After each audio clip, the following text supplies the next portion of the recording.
All right, so we're going through this biaxial stuff. So what we're seeing here is that you get loads that come in from two dimensions on a lot of the things that we analyze with in our strength materials and engineering structural type stuff. And if we know the stresses that act in the X and Y directions, then we can often find those for the standard situations that we do designs for. If we can find that, what we can do is we can go inside of a plane, cut at an angle, and find the stresses that act at an angle. So the XY stresses are the knowns, and then the stresses at an angle are the unknowns. And we can go in there and find those with an equilibrium analysis.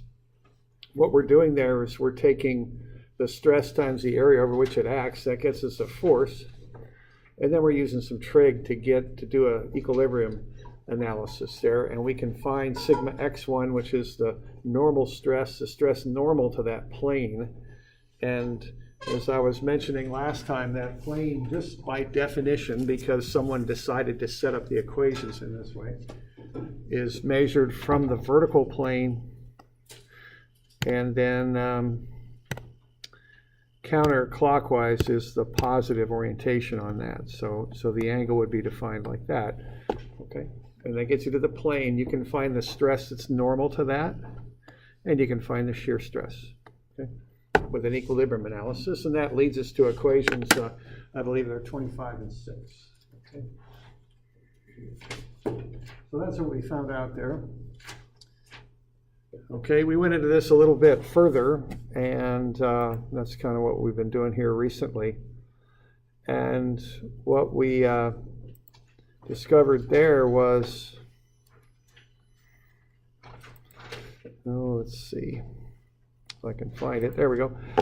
We found out that when we start investigating this, what can happen, and what often does happen, is the stress at these different angled planes, one or more of them, can very likely be bigger than the XY stresses that you found originally to derive these angled stresses.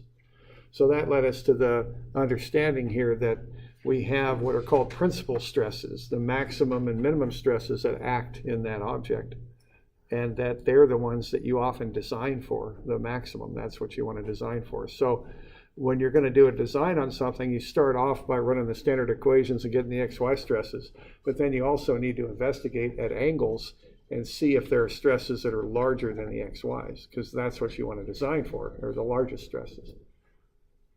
And the largest normal stresses are called principal stresses, is the word for it. Okay. And so often when you're doing design, you want to figure out what those principal stresses are, because that's what you're going to design for. Okay. Now, we did a little bit of a run through on an uniaxial bar, just because it's easier to visualize, I think. And it's just, I think of it as being a special case of biaxial. And what we found is that the maximum and minimum normal stresses, sigma max and min, are 90 degrees apart, and the shears are 0 on those planes. The shear is 0 because the pull there is straight on those planes, so there isn't any sliding action created. Okay.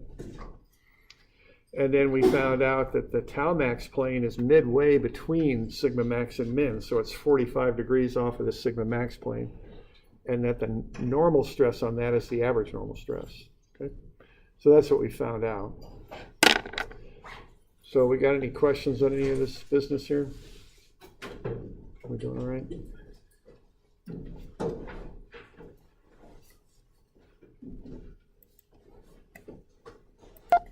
All right, so that's what we found out. Now let's go through let's figure out about these principal planes. Let's come up with an equation where we can figure out where these principal planes are at. Okay, and we'll derive this. And this will be a little bit like that principal stress derivation, and the normal biaxial stress derivation and the shear biaxial stress deformation. I want to do a deformation so you know this stuff just isn't magic or anything, that it has kind of a basis to it. And also, I want you to have a basic idea of where this comes from, but we're really going to focus more on the application as opposed to the derivation. Okay. So to figure out about these principal planes and where they're at, what you do is you take the basic normal stress biaxial equation. That's equation 25. And then you use that calculus bit where the derivative is 0 at the maxes and mins. So what you do, you take a derivative of the stress, and I'm on page, I think it's 330, it might be, so 330. Then we're going to take a derivative of that stress with respect to the angle and set it to 0, all right? That's how you find a max or a min. Okay, now we're assuming sigma x and y and tau xy are known constants. So they're constants, they're not variables. The variable is over here on the left, see? So we take a derivative of that with respect to the angle, set it equal to 0. Take a derivative of this equation. That term's all constants, so it zeroes out. We got a cosine 2 theta in there, so that the derivative of that is the negative, which goes out in front, sine 2 theta. The constant just stays. We pull out a factor of 2 out of there, out of that chain rule derivative, I think you call that. Same thing with the tau xy, the sine 2 theta, the derivative of that is cosine 2 theta, and then the 2 comes out front. All right, so what we end up with then with all these zeros going on in here is we end up with negative 2 over 2, it looks like. So that's sigma x minus sigma y, and the negative of that times sine 2 theta. We'll take that to the other side of the equation. And we'll equate that to 2 tau xy cosine 2 theta. So I guess I didn't cancel those 2's out, did I? I kept those in there because I'm going to cancel these 2's out is what I'm going to do. And then I'm going to divide through by sine 2 theta and divide through by, I'm going to divide through by cosine 2 theta and divide through by sigma x minus sigma y over 2. All right, and when I do all this stuff, I end up here. So this came from taking this equation, taking the derivative of it with respect to the angle, realizing that the only variable in there is sigma x1, that sigma x, sigma y, and tau xy are all knowns, they're constants. So so we take the derivative of that with respect to the angle, set it to 0, and kind of set up an equality and simplify it a bit, and we get to this. Tangent of 2 theta is tau xy over sigma x minus sigma y over 2. So that's a good equation too. So that's equation 27 is what that is. What that does, that tells us the angle at which these principal planes lie, okay? So the angle at which these maximum normal stresses occur are the angle that satisfies this, or the angles, I should say, that satisfy this equation. So when you run that equation, when you solve it for theta, you can figure out where the principal normal stresses are, the max and min normal stresses. And once you know that angle, you can plug it back into equation 25 and figure out what they are, okay? So you can figure out where they are and how much they are, which as a designer, that's something you might very well want to know, okay? All right, now a tangent function has 2 solutions and they're 180 degrees apart. Okay, and if you kind of go back to a circle kind of thing, the tangent is really the slope, right? So if that's 3 over 4, the tangent of that, of this angle, whatever it is, would be the slope, 3 over 4. But what we've got here, so we got an angle on the other side that's minus 3 over minus 4. And see, minus 3 over minus 4 gets you the same result as 3 over 4, okay? So when you have tangent theta equals something, there's 2 possible answers, okay? And they're 180 degrees apart. Now we're solving for 2 theta though, so that means our actual thetas are 90 degrees apart. So the upshot of this, the conclusion on this is there's 2 angles at which the maximum and minimum normal stresses act, and they're 90 degrees apart. Okay? And they can be found when I kind of rework that tangent 2 theta formula and solve for theta. There's the equation for those angles. A little bit messy, but there it is. Okay. All right. So what we just found out here is that the planes at which the max and min normal stresses act are 90 degrees apart. See, we already found that out though, right? Sigma max and sigma min are 90 degrees apart. We already knew that. All right.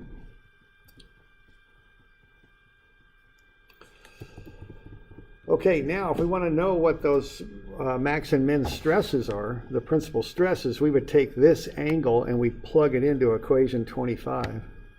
So we pop it in for theta. Now this is kind of a mess going through all the math, so I'll just show you the conclusion. And what we get when we do that are two answers because it's a quadratic. We get sigma 1 and 2. That's the max and min normal stresses, or sigma x plus sigma y over 2 plus or minus the square root of this radical here. Sigma x minus sigma y over 2 squared plus tau xy squared. So that's a quick equation that you can use to find the max and min normal stresses in something you're designing, okay? And that is equation 28. So you can plug in your sigma x, sigma y, and tau xy into that, and that will tell you the maximum normal stress and the minimum normal stress. Okay. In addition to that, I can take that expression for that angle and plug it into equation 26, which is the shear equation, and what will happen is that equation will zero out. So that tells us that the shear is 0 on the sigma 1 and sigma 2 planes. Okay.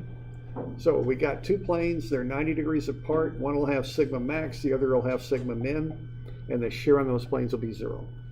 Okay. That's what we just found out. So are we doing all right with that? Got any questions on that stuff?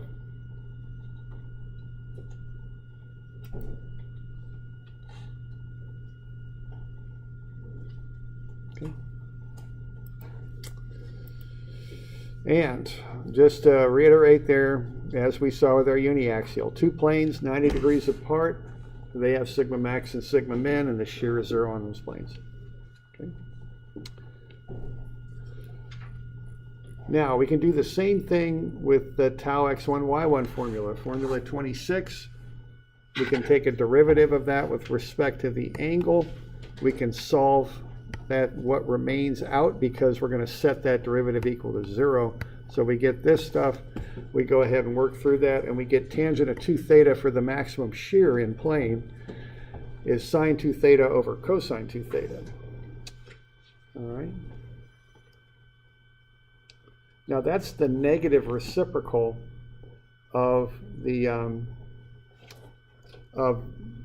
let's see here. I'm sorry. Here's the expression right there. I busted that. So negative. When we run this shear formula and plug in this angle, or excuse me, take the derivative of it and set it equal to 0 and solve for the angle, what we get is over there on the right. Okay. So negative sigma x minus sigma y over 2 divided by tau xy is equal to tangent of 2 theta. All right. So that's what we got there. Now that's the negative reciprocal of the angle formula that we got for the normal stresses, the principal stresses, the maximum and minimum normal stresses. So those are negative reciprocals of each other. So here we got, for the normal stresses, the max and mins are satisfy the equation. Tangent of 2 theta is tau xy over sigma x minus sigma y over 2.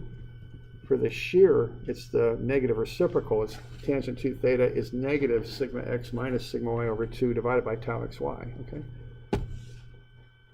So if the tangent 2 thetas, which are the slopes, have negative reciprocals, slopes with negative reciprocals are 90 degrees apart. So if you have two lines here, and this one's 3 to 4, and this one's minus 4 over 3, they're going to make a 90-degree angle. Okay. So the tangent 2 thetas are 90 degrees apart. So the thetas, not the 2 thetas, but the thetas then are 45 degrees apart. Okay. So what that's telling us is that the maximum shear plane is located 45 degrees away from the maximum normal stress planes. Okay. So that's where the maximum in-plane shear stress is.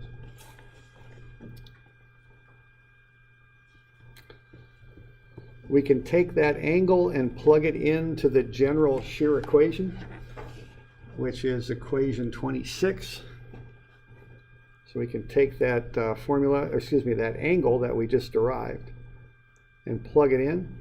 And what we're going to find when we run that is the maximum shear, tau max in plane, is plus or minus the square root of sigma x minus sigma y over 2, quantity squared plus tau xy squared. So that's equation 29. Okay.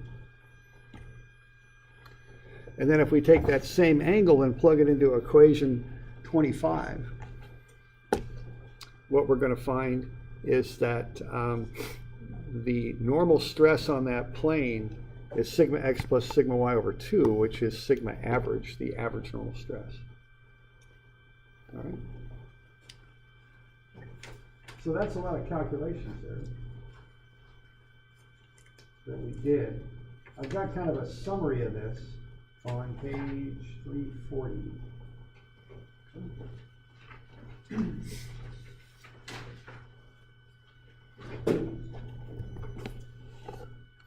So what that says is this is about the principal stresses, the maximum and minimum normal stresses. Okay, we've got sigma 1 and 2, those are the two principal stresses. They occur at two angles that are 90 degrees apart. Okay. The shear occurs on a plane 45 degrees from the sigma 1 and sigma 2 planes. Okay. On the maximum normal stress planes over here, the shear is 0.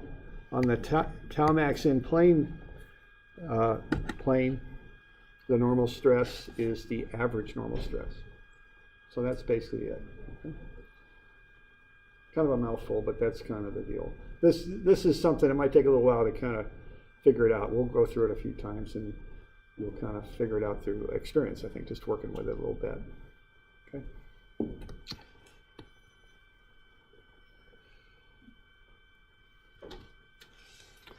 All right. So let's kind of run through an example of this and see what we can figure out with this. So let's go back to that same element we worked with last time. This is on page 357. And let's figure out some stuff about this element. Let's say this is a plate that we're going to design on 357, and we know the x and y stresses are shown.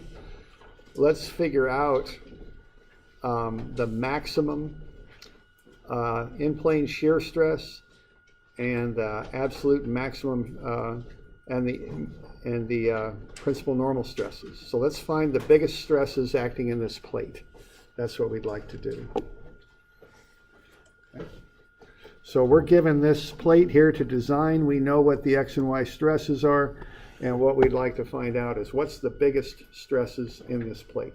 That's what we'd like to know. All right, so we start this thing out in a similar way. We just want to look at this thing and figure out sigma x, sigma y, and tau xy. Okay. So sigma x looks a lot like negative 52. Sigma y looks a lot like 90, positive. Tau xy is this stress right here. If I look at how that would rotate that element, that looks like clockwise, so that looks a lot like negative 40. So there you go. Those are the three applied stresses, x and y.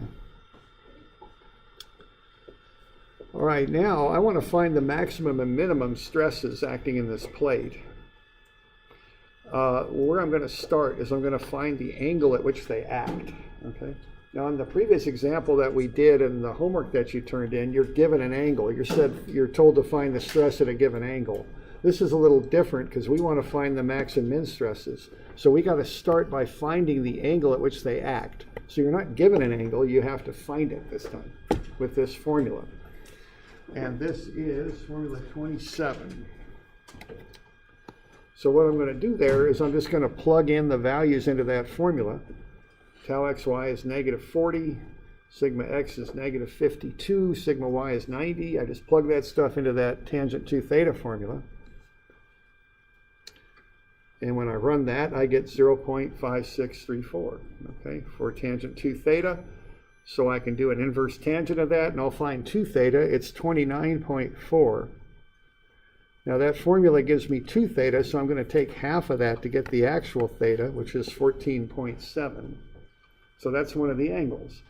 So I know that the maximum or minimum stress acts at 14.7 degrees. I know the other stress is 90 degrees off of that, so I add 90 degrees to that and I get 104.27. And then I'm thinking ahead here, and I know that that formula calls for 2 theta. It uses 2 theta, so I'll double that angle and put it up above. So what I've got there are both of the 2 theta angles and both of the actual theta angles. Okay? The 2 thetas go into the formula. The theta angles, they're the angles at which the stresses act. Okay? So now I know the angle at which these principal stresses act. So what I'm going to do is I'm going to take this angle, and actually I'll take twice the angle because that's what goes into the formula, and I'll plug it into the formula. Okay? Now the formula I'm going to use is the general normal stress formula, formula 25, because I know the angle at which these principal stresses act. So I'm just going to plug 2 theta into that and run the numbers. And that'll get me what I'll call sigma 1, negative 52 plus 90 over 2. That's sigma x plus sigma y over 2 plus sigma x minus sigma y over 2 cosine 2 theta. So negative 52 minus 90 over 2 cosine of twice the angle, 29.4, and then plus negative 40 times sine of twice the angle, sine of 29.4. And I'm going to run the numbers, and what I'm going to get for sigma 1 is negative 62.5 megapascals. So that's one of the 2 principal stresses acting in that plate.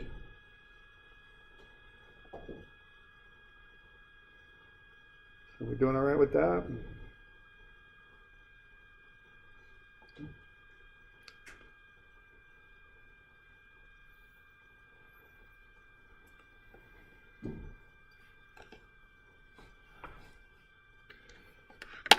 Now, if I want to know the other principal stress, I just can use the same formula again with the other angle and plug it in, see? And find out what the stress is at that angle, at 104.7. Of course, I use 2 times theta in the formula, so I'd use 209.4. So I can do this a second time and do it for 209.4, okay? And I just run the same formula a second time, and I get 100.5. So that's sigma 2. So what I just found here is that sigma 1, and we've got sigma 1 and 2. So sigma 2 is 100.5. And sigma 1 is negative 62.5. Okay?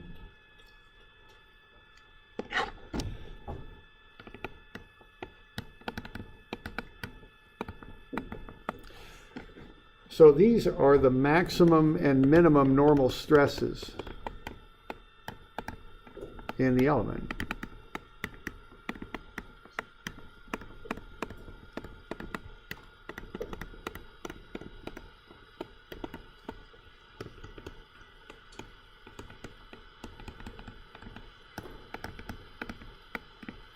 And I found them by running that tangent 2 theta formula, which is formula 27.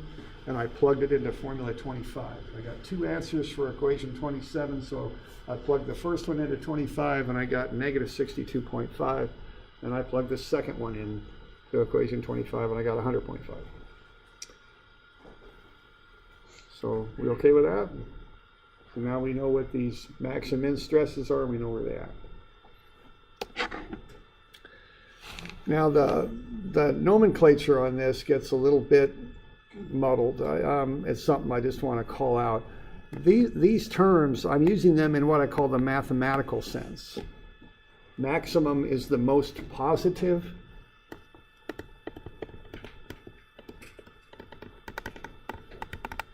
Minimum is the most negative. That's how I would define those.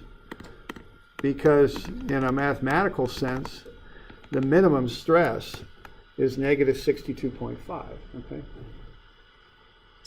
But from my engineering perspective, that's not the minimum stress. That's the biggest compressive stress is what that is. Okay?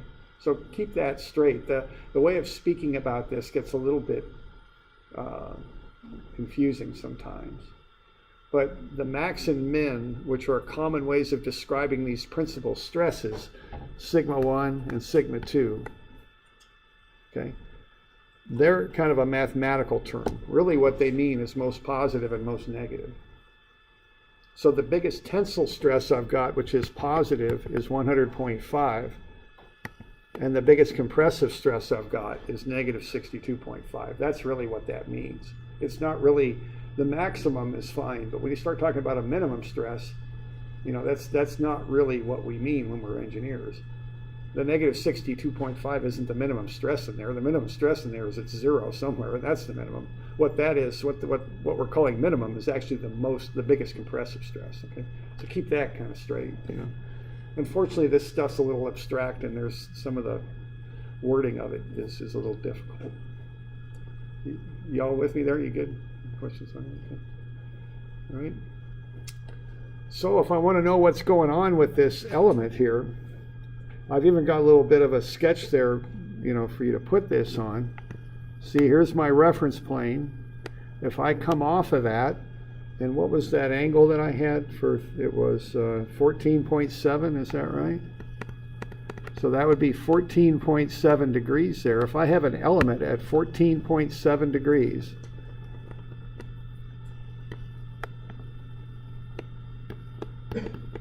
and I've got an element already drawn there for you.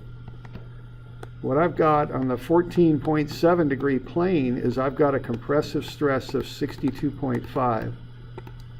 And then what I got 90 degrees off of that is a tensile stress of 100.5.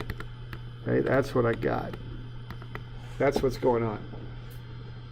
So if I'm looking at this plate here, whatever this happens to be, what I've got is pushing in this way is 62.5 megapascals, and pulling this way is 100.5 megapascals. These are just two different ways of sketching up the same idea. Okay?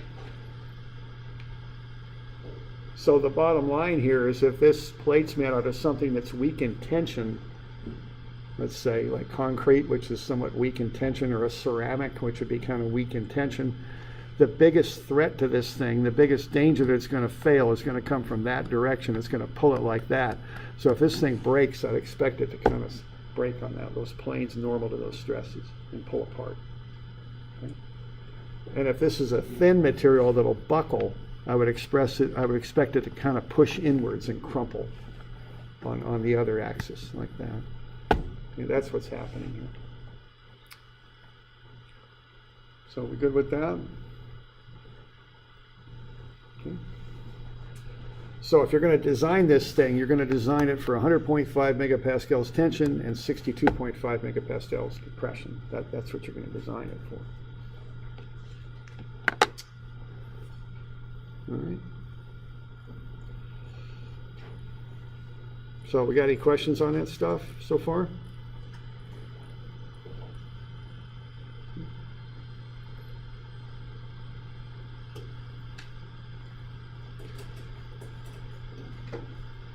Now, let's see. Now, there's a few relationships, if we're good with that, a couple little relationships that we use sometimes on this stuff. And if you look at these equations, you'll notice something. Okay, there's these quick equations that are used to find sigma max and tau max in plane. They involve radicals. Here's the sigma max equations. There's a plus or minus in there to get sigma max and min. Notice the radical right there. Then the maximum in-plane shear is called out with this equation. Well, you might notice that those are the same dang thing there. The radicals are the same. So what you can do is substitute tau max in for that radical, and you can derive some of those shortcut equations. I mentioned them last time. I know there's a lot of stuff, but you remember I did. This is I'm back on 340 here for a minute.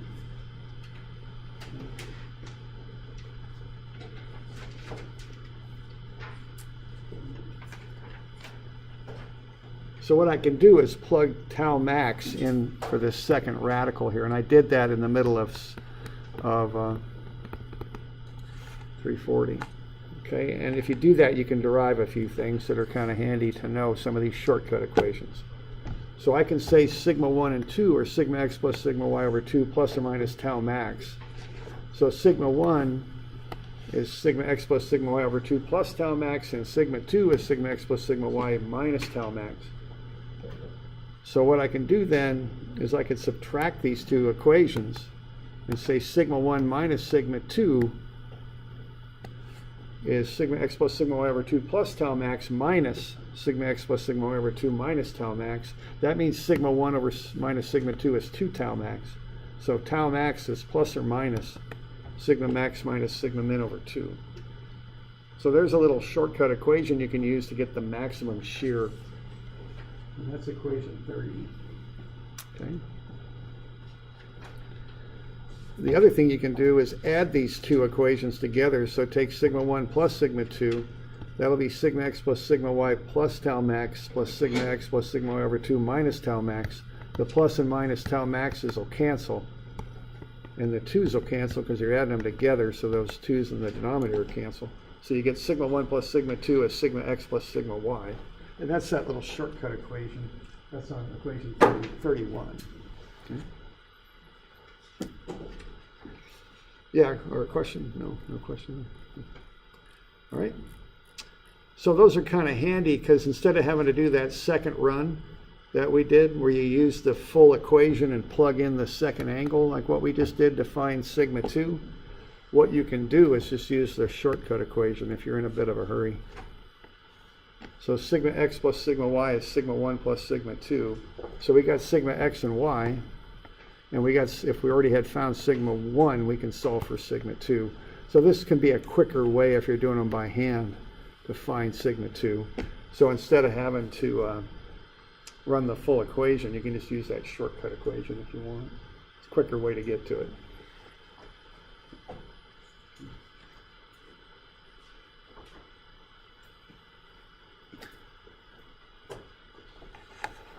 All right. So we're doing all right with that. So we got sigma max, we got sigma min, we got that tangent 2 theta formula, formula 27 to know where they act. We can take the angle from that equation, plug it into our general equation 25, solve for sigma max and min. All right. Now, one other thing on the nomenclature here is we call them sigma 1 and 2. That's the common terms to call out these principal max and min normal stresses. On an answer key, I might say sigma 1 is negative 62.5. If you went at your problem just a little different than me, you might be calling it sigma 2. Okay? The 1 and the 2 really don't matter on the notation. It's not a big deal. What the big deal is being able to draw that, having the proper stress at the proper orientation. What I call sigma 1, you might call sigma 2, but as long as we both know the magnitude of it and the angle at which it acts, we're fine. You know, it doesn't matter. What matters is the angle at which it acts and its magnitude. That's all that really matters on this stuff. Okay.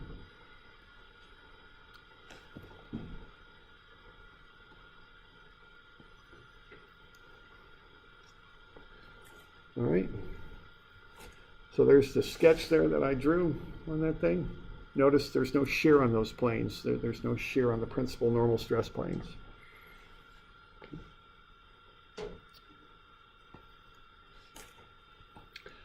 All right. Now let's find the maximum in-plane shear stress. Okay. Now to do that, we take our original angle, the 14.7 for the principal normal stress, and add 45 to it. We get 59.7. That's where the maximum in-plane shear stress acts. 59.7. Double it, you get 119.4. Take the 119.4 and plug it into the general shear equation 26. Okay, the angle at which the maximum in-plane shear acts is 119.4. Okay. I can plug that into my general shear equation. I'll find the maximum in-plane shear. It's 81.5 at that angle. Okay. So what that means is at that angle of 59.7,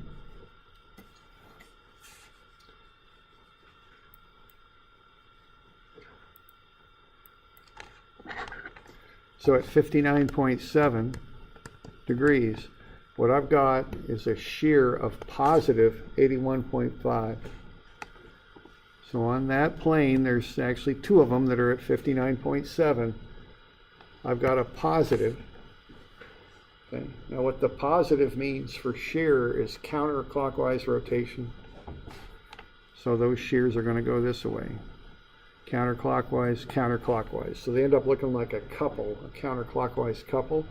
The magnitude of those things is 81.5.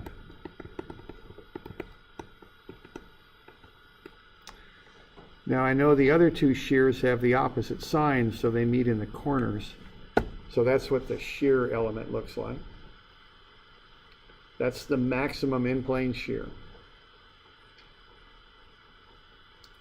Okay.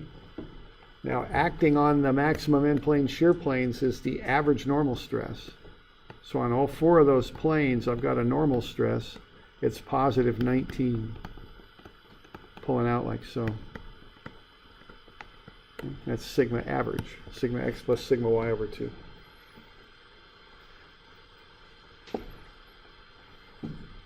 Okay.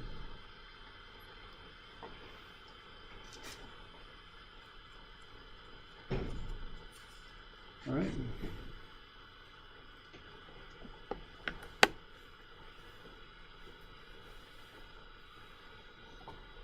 Now we got a shortcut formula for tau max also. It's that's equation 30. It's plus or minus sigma 1 minus sigma 2 over 2. So sigma 1 is negative 62.5. Sigma 2 is 100.5. So negative 62.5 minus 100.5 over 2. Put a plus or minus on there. That gets you the maximum shear stress there. Okay. So that's a shortcut equation. Now the problem with this shortcut equation is you don't really know which stress acts at which plane. So you wouldn't know which one's positive and which one's negative. So I find it easier just to find the angle first, plug the angle into the general formula, and then you have a positive shear stress at that angle. So you can make a sketch. Okay? So that's how I prefer to do it. I don't like these shortcut formulas sometimes because I don't know which way things are acting, okay?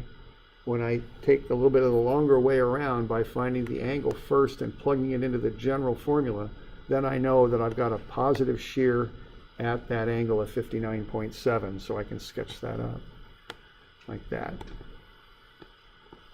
Okay? So that makes it easier to create a sketch.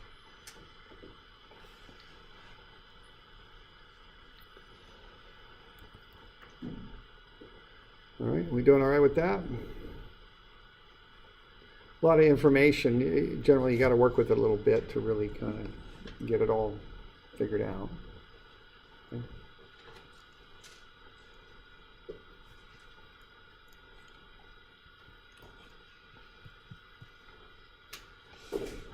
Well, why don't we look at, if we're good with that, why don't we look at one other aspect of this, if we're okay with that?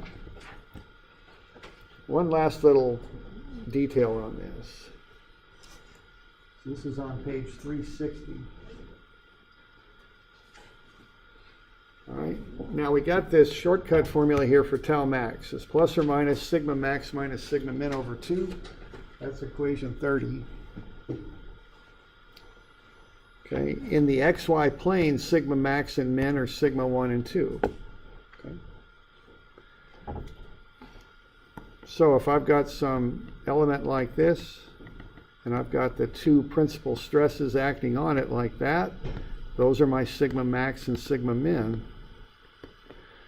But I got a little bit of a problem here that I have to be able to deal with, and that is, yeah, it's a two-dimensional loading, but it's a three-dimensional object. Okay? There's actually a third stress that acts on this, which is sigma z, and sigma z in biaxial loading is equal to 0.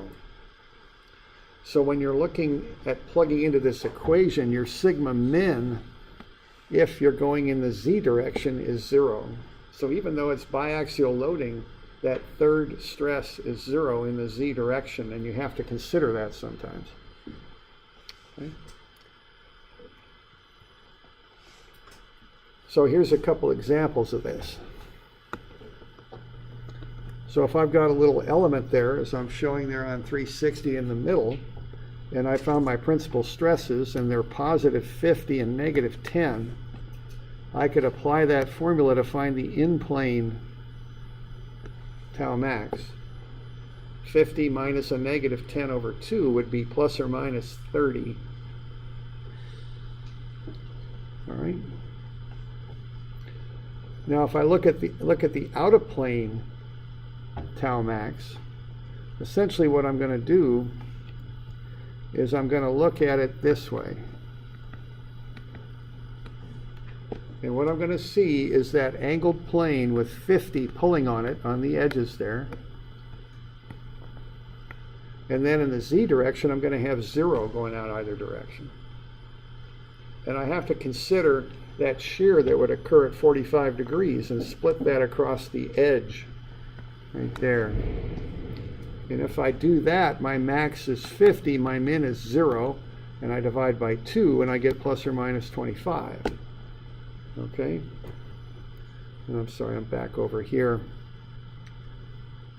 All right, so what I've got is I've got out of plane shear is plus or minus 25. That's the maximum shear out of the plane. In the plane, the shear is plus or minus 30.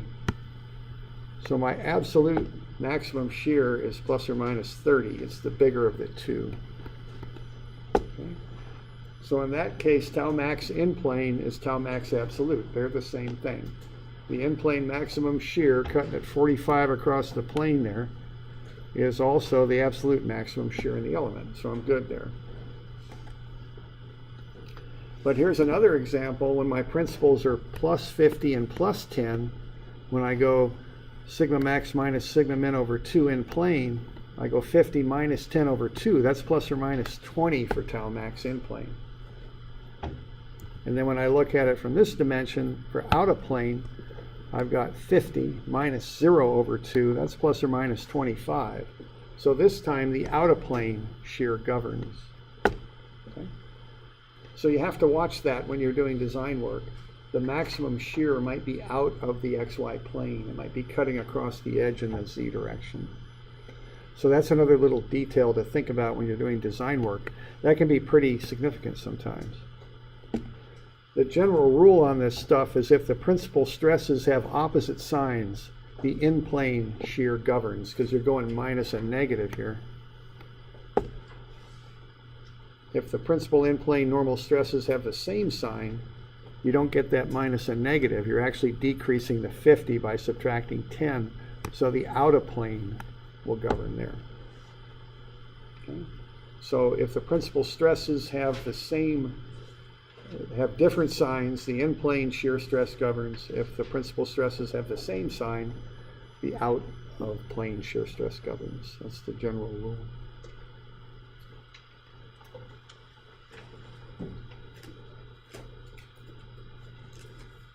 All right. So that's a lot of information. I know that. So I'll get you a couple of these to work on here. Why don't we make these due on Monday? Let me do that. So how about 201 and 202?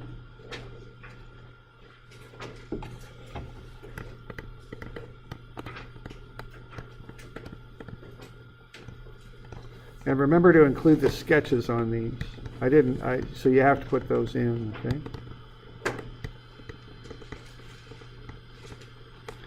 So we'll make these due on Monday.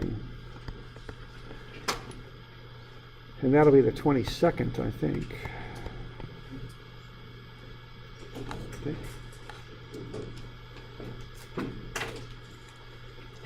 You all right with that? Yeah, question? Midterm will probably be late next week or early the week after. We still got a bit of stuff to get through. There's a fair amount of stuff to get through before we get to it, so I can't call it out just yet. Probably early week 5 would be my guess. Okay.